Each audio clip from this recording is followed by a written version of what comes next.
উত্তর চট্টলার বৃহত্তম দ্বীনী শিক্ষা প্রতিষ্ঠান জামালপুর আজিজিয়া হাফিজুল মাদ্রাসার সাহিত্যিক ও সাংস্কৃতিক বিভাগ কর্তৃক আয়োজিত আজকের এই বাৎসরিক সিরাত সেমিনারের সম্মানিত সভাপতি এবং আমার সামনে উপবিষ্ট আমার সকল উস্তাদবৃন্দ এবং আমার সকল শ্রোতা ভাইরা, সকলকে আমার অন্তরস্থল থেকে আন্তরিক মোবারকবাদ।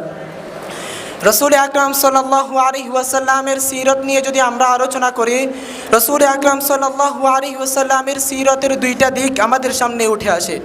একটা হলো নবুয়তের পূর্বে, আরেকটা হলো নবুয়তের পরে। নবুয়তের পূর্বে রসুল আকরাম সাল্লাল্লাহু আলাইহি ওয়াসাল্লাম সকল আরববাসীদের কাছে একজন প্রিয় মানুষ ছিলেন, কারণ তিনি কখনো কোনো মানুষের সাথে নম্র ভাষায় কথা বলেন নাই, বরংস কোমল ভাষায় কথা বলেছেন, সুন্দর ভাষায় কথা বলেছেন। কোনোদিন কোনো মানুষের আমানতের খেয়ানত করেন নাই। এই জন্য আরবের কাফেররা পর্যন্ত রসুল আকরাম সাল্লাল্লাহু আলাইহি ওয়াসাল্লামকে আল আমিন বলে উপাধি দিয়েছিল। এই প্রিয় মানুষটা যখন 40 বছর বয়সে নবুয়ত লাভ করেন, অতঃপর মানুষকে যখন তাওহীদের দাওয়াত দেওয়া শুরু করলেন, একত্ববাদের দাওয়াত দেওয়া শুরু করলেন, ইসলামের দাওয়াত দেওয়া শুরু করলেন, তখন এই প্রিয় মানুষটা সবার কাছে অপ্রিয় হয়ে গেল। রসুল আকরাম সাল্লাল্লাহু আলাইহি ওয়াসাল্লামকে এতদিন পর্যন্ত যে সমস্ত কাফেররা সম্মান করত, এখন তারা রসুল আকরাম সাল্লাল্লাহু আলাইহি ওয়াসাল্লামের উপর নির্যাতন করা শুরু করেছে। কেমন নির্যাতন করতেছে তারা? সহিহ বুখারীর 520 নম্বর হাদিসের মধ্যে হযরত ইবনে মাসউদ রাদিয়াল্লাহু তাআলা আনহু বর্ণনা করেন, একবার রসুল আকরাম সাল্লাল্লাহু আলাইহি ওয়াসাল্লাম দাঁড়িয়ে দাঁড়িয়ে নামাজ আদায় করতেছিলেন। তার পাশে কুরাইশের কিছু লোকেরা বসেছিল এবং তাদের থেকে একজন বলল, দেখো, তোমাদের সামনে তোমাদের বাপ দাদার ধর্মকে ফেলে দিয়ে, তোমাদের বাপ দাদার ধর্মকে বাদ দিয়ে তারা সে মুহাম্মদ নিজের বানানো ধর্মের উপর আমল করতেছে। তোমাদের মধ্যে কে পারবা অমুক জায়গায় উট জবাই হইতেছে, ওখান থেকে উটের নাড়ি বুড়ি এবং প্রসাব এবং পায়খানা নিয়ে আসবা, এবং মুহাম্মদ যখন সেজদা দিবে তখন মুহাম্মদের মাথার উপর ওগুলো দিয়ে দিবে, নাউজুবিল্লাহ। অতঃপর তাদের থেকে একজন ব্যক্তি দাঁড়িয়ে গেল এবং রসুল আকরাম সাল্লাল্লাহু আলাইহি ওয়াসাল্লাম যখন সেজদায় গেলেন, তখন রসুল আকরাম সাল্লাল্লাহু আলাইহি ওয়াসাল্লামের মাথার উপর উটের নাড়ি বুড়িগুলো দিয়ে দেওয়া হলো। রসুল আকরাম সাল্লাল্লাহু আলাইহি ওয়াসাল্লাম তখন আর উঠতে পারতেছিল না। অতঃপর হযরত ফাতেমা রাদিয়াল্লাহু তাআলা আনহা এসে রসুল আকরাম সাল্লাল্লাহু আলাইহি ওয়াসাল্লামকে তুললেন।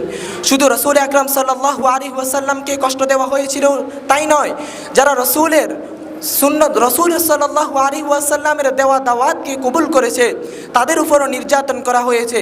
যেমন আমরা জানি হযরত আবু বকর সিদ্দিক রাদিয়াল্লাহু তাআলা আনহুর কথা, হযরত খাব্বাব রাদিয়াল্লাহু তাআলা আনহুর কথা, হযরত বেলাল হাবশী রাদিয়াল্লাহু তাআলা আনহুর কথা। এবং কাফেররা এমন নিকৃষ্ট ছিল, তাদের হাত থেকে রক্ষা পায়নি মহিলা সাহাবিয়া হযরত সুমাইয়া রাদিয়াল্লাহু তাআলা আনহা। তারা সুমাইয়া রাদিয়াল্লাহু তাআলা আনহাকেও নির্যাতন করে শেষ করে দিয়েছে।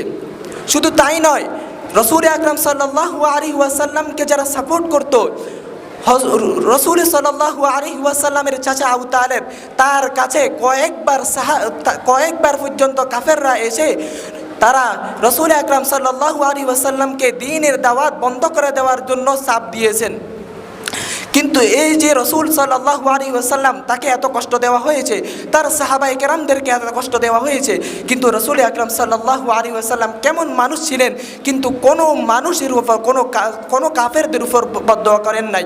একবার কাবা চত্বরে রসুল আকরাম সাল্লাল্লাহু আলাইহি ওয়াসাল্লামকে একজন সাহাবী এসে বলতেছে, ইয়া রাসূলুল্লাহ, কাফেররা তো আমাদেরকে অনেক নির্যাতন করতেছে, তাদের বিরুদ্ধে একটু বদদোয়া করেন না। আল্লাহ রসুল বললেন, আল্লাহ রসুল সাল্লাল্লাহু আলাইহি ওয়াসাল্লাম বললেন, আমাকে আল্লাহ তাআলা রহমত হিসেবে পাঠিয়েছে, আমি কিভাবে এই কাজ করতে পারি? আগেকার নবীরা এই দাওয়াতের কাজ করতে গিয়ে, এই কালিমার দাওয়াত দিতে গিয়ে তাদের মাথার উপর করত রাখা হয়েছিল, তাদেরকে মাছের পেটে যাওয়া হয়েছিল, তবুও তারা দিন থেকে সরে যায় না। আমি কিভাবে দিন থেকে সরে যাব? আমি কিভাবে তাদের উপর বদদোয়া করব? দেখেন আল্লাহ রসুল সাল্লাল্লাহু আলাইহি ওয়াসাল্লাম কেমন রহমাতুল লিল আলামিন ছিলেন, কেমন দয়ার নবী ছিলেন। আজকে আমরা সেই রসুলকে ভুলে গিয়েছি।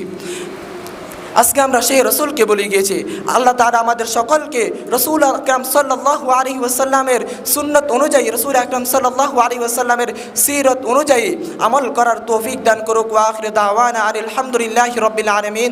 আসসালামু আলাইকুম ওয়া রাহমাতুল্লাহি ওয়া বারাকাতুহু।